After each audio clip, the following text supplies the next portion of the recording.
ஓம் சாய்ராம். எல்லா ஜீவன்களிலும் என்னை காண் என்று பாபா கூறியுள்ளார். அனைத்து ஜீவராசிகளிலும் பாபா நீக்கமர நிறைந்திருக்கிறார். பாபா உடலுடன் வாழ்ந்த போது தமது பக்தர்களுக்கு தாமே அந்த ஈஸ்வரன் எல்லோரினிலும் அந்தர்யாமியாக இருப்பவர் என பிரகடனப்படுத்தியுள்ளார். ஆகவே அவர் தமது மிக சிறந்த பக்தர்கள் முதலில் அவரை தங்கள் இஷ்ட தேவதை அல்லது கடவுளாக காண வேண்டும் என்றும், பின்னர் அவர்கள் சந்திக்கும் ஒவ்வொரு ஜீவனுள்ளும் தாம் இருப்பதை உணர வேண்டும் என்றும் விரும்பினார். தெய்வீகமும் காணற்கரிய சக்தியும் கொண்ட அவதாரமான பாபா பிரபஞ்சத்தில் உள்ள ஒவ்வொரு பொருளிலும் தோற்றமளிக்கிறார்.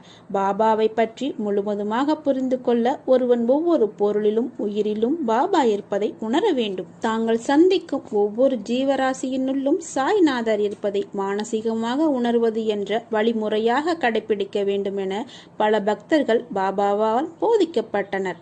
உதாரணமாக, ஒரு வாலிபன் ஓரிரவு வெளியே சென்ற போது ஒரு மரத்தடியில் ஒரு பேயை பார்த்துவிட்டு அவசரமாக திரும்பி வந்து விட்டான். மறுநாள் பாபா அவனை நேற்று நீ பார்த்தது எது என கேட்டார். நான் ஒரு பேயை பார்த்திருந்தேன் என அவன் பதிலளித்தான். இல்லை, அது நானே என்றார் பாபா.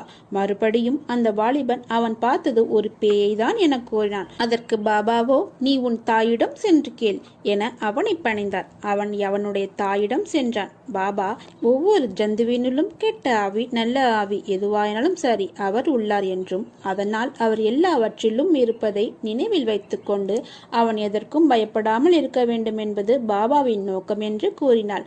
இதை போலவே 1918ஆம் ஆண்டு பாபா தமது உடலை திறந்த போது லட்சுமி, பாபா எனக்கு தரிசனம் அளிக்க மாட்டீர்களா என பிரார்த்தனை செய்தாள். பிறகு இருட்டில் மசூதியிலிருந்து வெளியே வந்தாள். வழியில் ஒரு பாம்பு. உடனே அவள், பாபா தாங்கள் இந்த பாம்பின் உருவில் வந்தால் நான் என்ன செய்வது என கேட்டாள். பயங்கரமான பாம்பை பார்த்த போது கூட அவளால் அந்த பாம்பின் வடிவில் பாபாவை கண்டு பிரார்த்தனை செய்ய முடிந்தது. இதையே தனது பக்தர்களுக்கு பாபா போதித்தார்.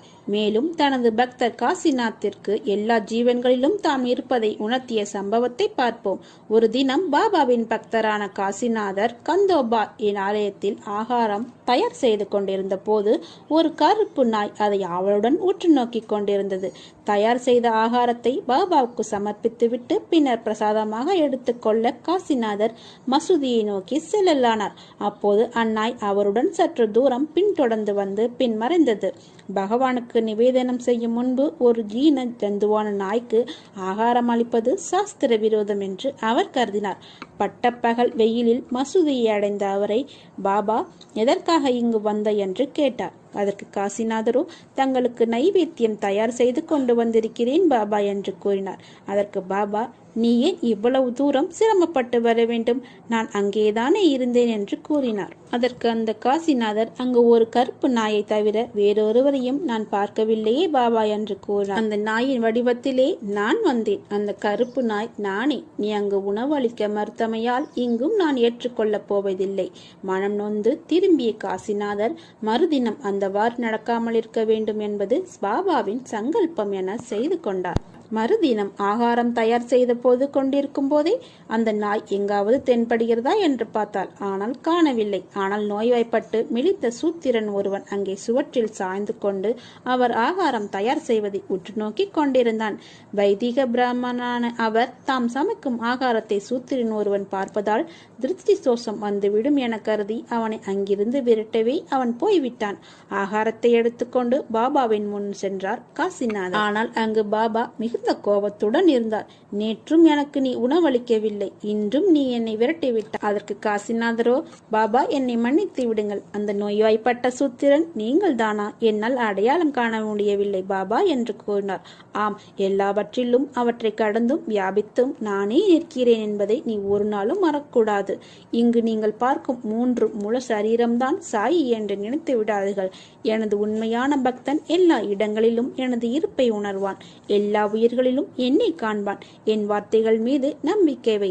நம்பிக்கை, பொறுமை, இவைதான் வாழ்க்கை. நீங்கள் பார்க்கும் அனைத்து ஜீவராசிகளிலும் பாபா இருக்கிறார் என்ற நம்பிக்கையோடு அவருக்கு சேவை செய்யுங்கள். உங்களால் முடிந்ததை செய்யுங்கள். அவர் இது வேண்டும் அது வேண்டும் என்று எப்பொழுதும் கேட்டதில்லை. உங்களால் முடியும் என்றால் செய்யுங்கள், இல்லையேல் அமைதியோடு திரும்பி விடுங்கள். அவரை புண்படும்படி பேசிவிடாதீர்கள்.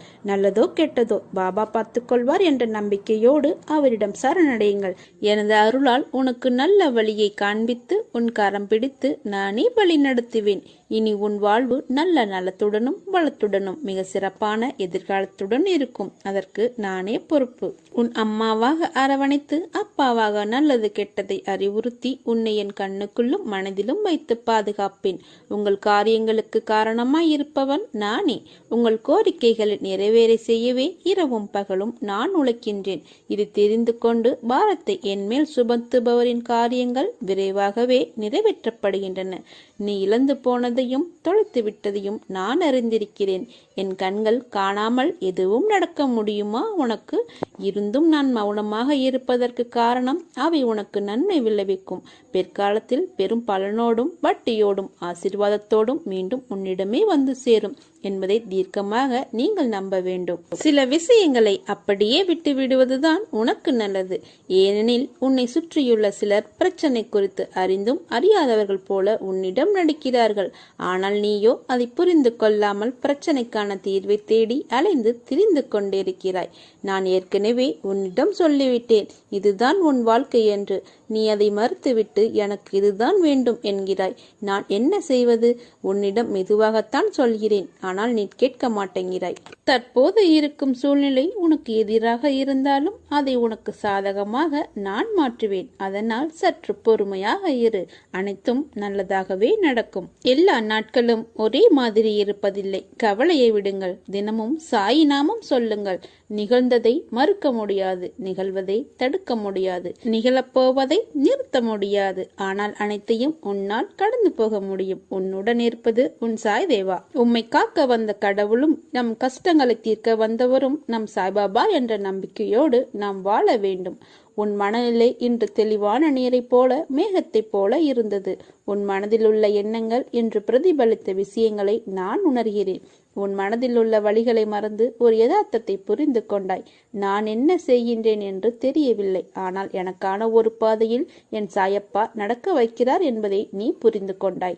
அது கண்டிப்பாக உன் குறிக்கோளை அடைய செய்யும். என்னை காயப்படுத்தி முதுகில் குத்தி நம்பிக்கை துரோகத்தை செய்தவர்கள் அனைவரிடம் எப்படி நான் அதை கடக்க வேண்டும், சகித்து கொண்டு போக வேண்டும் என்று என் சாயப்பா சொன்னதை நான் கடைபிடிக்க வேண்டும் என்ற உயரிய நடைமுறையில் உள்ள நோக்கம் நிச்சயம் உன்னை எல்லா விதமான எதிர்மறையான சூழ்நிலைகளை சவாலாக எடுத்து துணிந்து அதை தைரியத்தோடு கடக்கச் செய்யும். ஒரு பழமொழி கேள்விப்பட்டிருக்கிறாயா? தனிமரம் என்றும் தோப்பாகாது, ஆனால் தோப்பில் உள்ள எல்லா மரங்களும் தனிமரம்தான். இதை ஞாபகம் வைத்துக்கொள். உன்னை சுற்றி 1000 பேர் இருந்தாலும் இல்லாவிட்டாலும் நீ தன்னிச்சையாக செயல்பட முடியும். அதற்கு அர்த்தம் யாரையும் அவமதிப்பு என்று கருதாதே. உன்னை சுற்றி இருப்பவர்களுக்காக நீ இழந்த உன் தனித்துவத்துக்காக இதை கூறுகிறேன். எப்போதும் உன் சாய்தேவாவின் அருளும் ஆசியும் உனக்கு உண்டு. வருவது வரட்டும், விட்டுவிடாதே. எனது பாதங்களை உறுதியாக பற்றி கொண்டு எப்போதும் நிதானத்துடனும் சதா காலமும் என்னுடன் ஒன்றியும் இருப்பாய். உள்ளம், உயிர் இவற்றால் என்னை நம்பு. அப்போது நீ மிகுந்த பலனை அடைவாய். துயரங்கள் மிகுந்த உன் வாழ்க்கையில் இனி நான் உன் அருகில் அமர்ந்து உன்னை மகிழ்ச்சியான பாதைக்கு அழைத்துச் செல்வேன். உன் நிலைமை இன்னும் சிறப்பாக மாறப்போகிறது. நான் சொல்வதை கவனமாக கேள். நீ பல புண்ணியம் செய்து உள்ளாய். உனக்கு நல்லதே நடக்கும். நீ மேலும் மேலும் நன்மை செய்து கொண்டும் நாளுக்கு நாள் நல்லவனாக மாறிக்கொண்டும் தானம் தர்மம் செய்து புண்ணியசாலியாக நீ மாறி வருகிறாய். பூர்வத்தில் புண்ணியம் செய்தவர்கள், சன்மார்க்க வழியில் நடந்தவர்கள், மற்றவர்களுக்கு இரக்கம் காட்டியவர்கள் ஆகியவர்கள் இந்த ஜென்மத்தில் என்னை தேடாதவர்களாக இருந்தாலும் அவர்களுக்கு என்னை வழிபடுத்துவதற்காக நான் அவர்களை வழியே சென்று பிடித்து சிட்டுக்குருவியின் காலில் நூலை கட்டி இழுப்பதைப் போல என்னிடம் இழுத்துக் கொள்கிறேன். யார் புண்ணியசாலியோ, யாருடைய பாவங்கள் விளக்கப்பட்டதோ அவர்கள் என் வழிபாட்டை எய்துவர் என்பதையும், என்னை தேடி வந்து என் இடத்தில் காலை வைத்ததுடன் அவர்களுக்கு உடனடியாக ஆரோக்கியத்தையும் சேமத்தையும் அருளச் செய்கிறேன் என்பதை உறுதிமொழியாக நான் அறிவித்திருக்கிறேன். வாழ்க்கையில் எது வந்தாலும் எதை பற்றி கவலைப்படாதே. எல்லாம் விதிப்படியே நடக்கிறது என்பதையும் நினைவில் வைத்து விதியின் செயல்கள் உன்னை கடந்து போகட்டும் என அமைதியாக ஒரு முட்டையைப் போல இரு. அசையாமல் உணர்வை வெளிப்படுத்தாமல் சூட்டையும் குளிரையும் தாங்கும் முட்டையை தன் நினைவாலும் கண்ணின் பார்வையாலும் உணர்வுள்ள குட்டியாக மாற்றுகிற தாய் ஆமையைப் போல நான் உன்னை மாற்றி எழுந்து பிரகாசிக்க செய்வேன். அன்றைக்கு உன் நிலைமை மிக வேகமாக உயர்ந்து நிற்கும். அதுவரை எனது பிடிக்குள் நீ அடங்கியிரு. மாற்றம் ஏற்படாதா என நினைத்து காத்து கொண்டிருக்கும் உனக்கு எல்லாவற்றையும் நானே உருவாக்கி தருவேன். பிறகு ஏன் இந்த குழப்பமான சூழல் என நினைத்ததற்கு ஒரு காரணம் இருக்கிறது. எல்லாமே உனக்கான கர்மாதான். உன் கர்மா உன்னை துன்புறுத்தும், ஆனால் உன்னை வீழ செய்யாது. உன் அம்மாவாக அப்பாவாக உன் அருகிலிருந்து நானே உனக்கு துணியிருந்து உன்னை காப்பேன். அழகாய் அமைவதெல்லாம் வாழ்க்கை அல்ல, அமைவதை அழகாய் மாற்றுவதே வாழ்க்கை. கிடைக்காது என்று புரிந்தாலும் வேண்டும் என்ற ஏக்கம் நம்மை அதிகமாகவே காயப்படுத்தும். மிதித்த மறுநொடியே பழி தீர்த்து கொள்ளும் முள்ளாயிரு. செருப்பாயிருப்பதால் யாரும் கொண்டாடப் போவதில்லை. அன்பில் பற்றி இருத்தல் பெருஞ்சாபம் என்பதை உடைந்தழும் போதுதான் நிறைய உணர்கிறோம். ஒருவரை உயர்ந்த மனிதன் என்று அடையாளம் காட்டுவது அவரிடத்தில் உள்ள பணம் அல்ல, அவரிடத்திலுள்ள நல்ல மனமும் உயர்ந்த குணமும் தான். பாசாங்கு செய்து பற்றுதல் காட்டுவதில் நேசங்களுக்கிடையில் பெரிதாய் பிடிப்புகள் ஏற்படுவதில்லை. இடுகாட்டில் சவம் ஒன்றின் கடைசி கயிறறுக்கும் வெட்டியானுக்கு தெரியவா போகிறது வாழ்ந்து மடிந்த அவரின் வரலாறு? கம்பனும் குழம்பி போனானடா, நீ சுமந்து கொண்டு இருப்பது கரும்பா இல்லை காட்டு யானை தந்தமா என்று. மாடு இழைத்தாலும் கொம்பு இழைக்காது. நிச்சயமாக ஒவ்வொரு துன்பத்திற்கு பிறகும் உங்களுக்கு இன்பம் காத்திருக்கிறது. நிலையற்ற இவ்வுலகில் காயங்கள் மட்டுமல்ல, நியாயங்களும் நிரந்தரமில்லை. எத்தனை முறை ஏமாந்தோம் என்பதை விட அத்தனை முறையும் உண்மையாக இருந்தோம் என கர்வம் கொள். அலைக்கு பாய்ந்தால் மீன் பிடிக்க முடியாது, பிரச்சனைகளுக்கு பயந்தால் வாழ முடியாது. கமலம் போல் முகமும் கார்குழல் பொலிவும் கதை பேசும் பார்வை ஆத்மாவின் ராகத்தை புன்னகைக்க முயலும். உணர்வு தோற்றத்தில் ஒரு பொலிவு பிரம்மன் தீட்டிய ஓவியமே. மிதமான சூட்டில் பதமாக வச்சிருக்கேன், இதமாக வந்து சுகமாக சுவைக்கத்தான். அன்பு அன்பாக இருக்கும் வரை எந்த ஒரு பிரச்சனையும் இல்லை. அது பேரன்பாக மாறும்போதுதான் பெரும் கஷ்டத்தை ஏற்படுத்துகிறது. நீ சொல்லும் பொய்யை எல்லாம் ரசிக்கிறேன் என்பதற்காக மேலும் மேலும் பொய் சொல்லாதே. நீங்கள் அடைவதெல்லாம் இறைவன் உங்களுக்கு தரும் பரிசு, இழப்பதெல்லாம் நீங்கள் இன்னொருவருக்கு தரும் வாய்ப்பு. அளவு கடந்த தர்மம் ஒருவேளை உன்னை பிச்சைக்காரனாக்கலாம், ஆனால் உன் வாரிசுகளை கோடீஸ்வரனாக்கி அழகு பார்க்கும். நம் வாழ்வில் ஒருவரை பற்றி மற்றொருவர் மறக்க முடியாத 2 நிகழ்வுகள் உள்ளன. ஒன்று, நாம் அவர்களுக்கு செய்த உதவி. இரண்டாவது, நாம் வார்த்தைகளால் அவர்களுக்கு செய்த காயம். வாய்மையே வெல்லும் என்பது சான்றோர்கள் வாக்கு. முடிந்தால் உதவி செய்யுங்கள், இல்லையெனில் அமைதியாக இருங்கள். ஆனால் வார்த்தைகளால் எவரையும் எக்காரணத்தை கொண்டும் துன்புறுத்தாதீர். உதவி செய்தால் நம் உதவி பெற்றவர் மனப்பூர்வமாக சந்தோஷம் அடைவார். அதன் மூலம் நமக்கு நன்மை நடக்கும். அது நமக்கு ஒரு ஆசீர்வாதமாகவும் அமையும். ஆனால் நாம் எவருக்காவது தீங்கு செய்தால் அது நமக்கு சாபமாக மாறும். அந்த சாபத்தின் மூலம் நாம் துன்பம் அடைவோம். முடிந்தவரை உதவி செய்யுங்கள், இல்லையெனில் அமைதியாக இருங்கள். ஆனால் தீங்கு மட்டும் செய்யாதீர்கள். அது நமக்கு பெரும் பிரச்சனையையும் துன்பத்தையும் உருவாக்கும் நிலையை உண்டாக்கும். புரிந்து கொள்ளுங்கள். மனம் அமைதியாக இருக்க, மன சஞ்சலத்தில் இருந்து விடுபட நீங்கள் தினமும் தவறாமல் தியானம் செய்யுங்கள். தியானத்தின் மூலம் இறையாற்றல் அதிக அளவில் பெற்று மன சஞ்சலத்தில் இருந்து விடுபட்டு மன வலிமையுடன் மன தெளிவுடன் நாம் பயன்படுத்தும் ஒவ்வொரு வார்த்தையிலும் தெளிவடைந்து வாழ்க்கையில் வெற்றி அடைவோம். அணுவிற்குள் அணுவும் நீ, அண்டங்கள் அனைத்தும் நீ, ஆள்கின்ற அரசியும் நீ. கனவிற்குள் கனவும் நீ, கரும்புக்குள் சுவையும் நீ, கருணைக்கு எல்லையும் நீ. விண்ணும் நீ, மண்ணும் நீ, விகசிக்கும் ஒளியும் நீ, வேகத்தின் மூலமும் நீ. பண்ணும் நீ, பணுவல் நீ, புலவர்க்கு பொருளும் நீ, பாருக்கு அன்னையும் நீ, அகிலம் எல்லாம் போற்றும் அகிலாண்ட அன்பு வடிவான தாயும் நீ. கன்றுக்கு பசுவாக, குன்றுக்கு ஒளியாக என்றைக்கு நீ வருவாய். மன்றாடும் பிள்ளைக்கு குன்றாத அன்பதனை என்றைக்கு நீ தருவாய். மண்ணுக்கு மழையாக, விண்ணுக்கு நிலவாக என்றைக்கு நீ வருவாய். கண்ணுக்குள் ஒளியாக, நெஞ்சுக்குள் சுடராக என்றைக்கு நீ ஒளிர்வாய். இருளுக்குள் அகப்பட்டு பலவாறு வதைப்பட்டு ஒளி தேடி உன்னை தேடி வந்தேன். நீயே எங்களை காக்க வேண்டும் தாயே. துவாரகமாயின் மடியில் அமர்ந்தால் நம்முடைய கஷ்டங்கள் அனைத்தும் விலகும். தாயும் அவரே, தந்தையும் அவரே. தாய், தந்தை, நம்முடன் இருப்பவர் என எல்லாவற்றிலும் அவர் நீக்கமற நிறைந்திருக்கிறார்.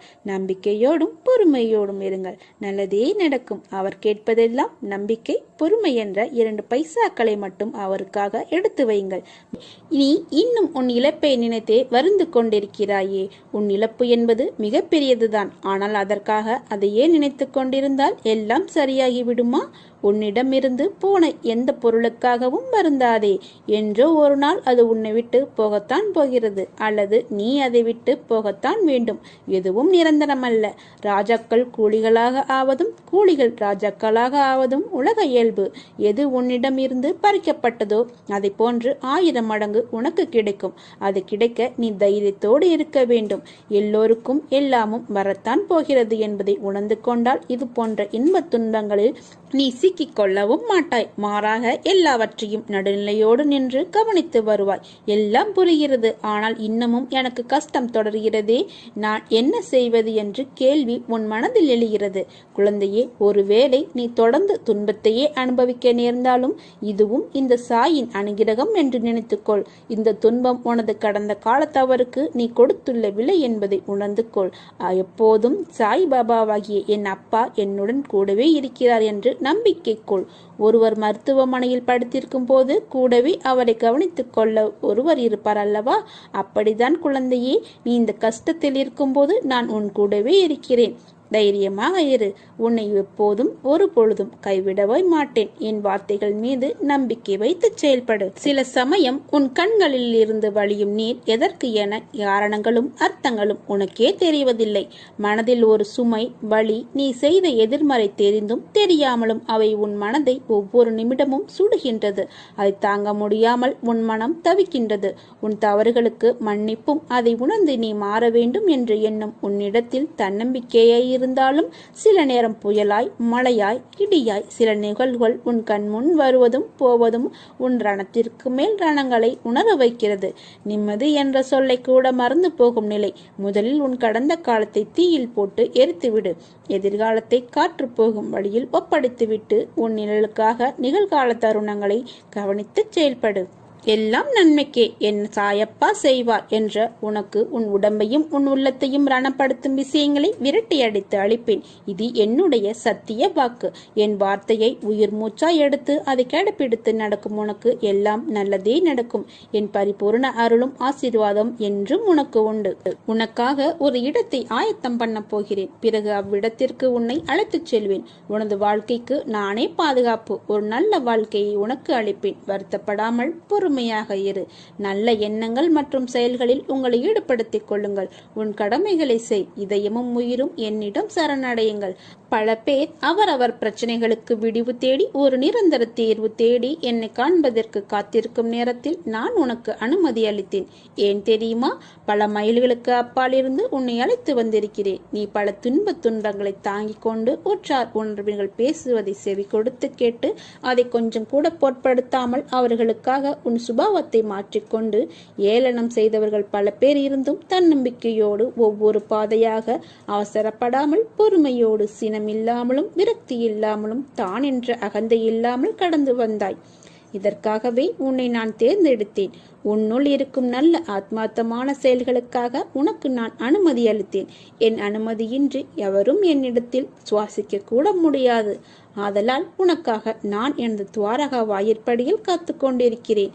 வா, உனது கர்ம பலன்கள் அனைத்தும் உன்னை விட்டு நெடுந்தூரம் சென்று விட்டது. அனைவரும் பார்த்து வியக்கும் வண்ணம் நீ எதிர்பார்க்காத தருணத்தில் வாழ்க்கையை பாதையில் உயர்த்தப் போகிறேன்.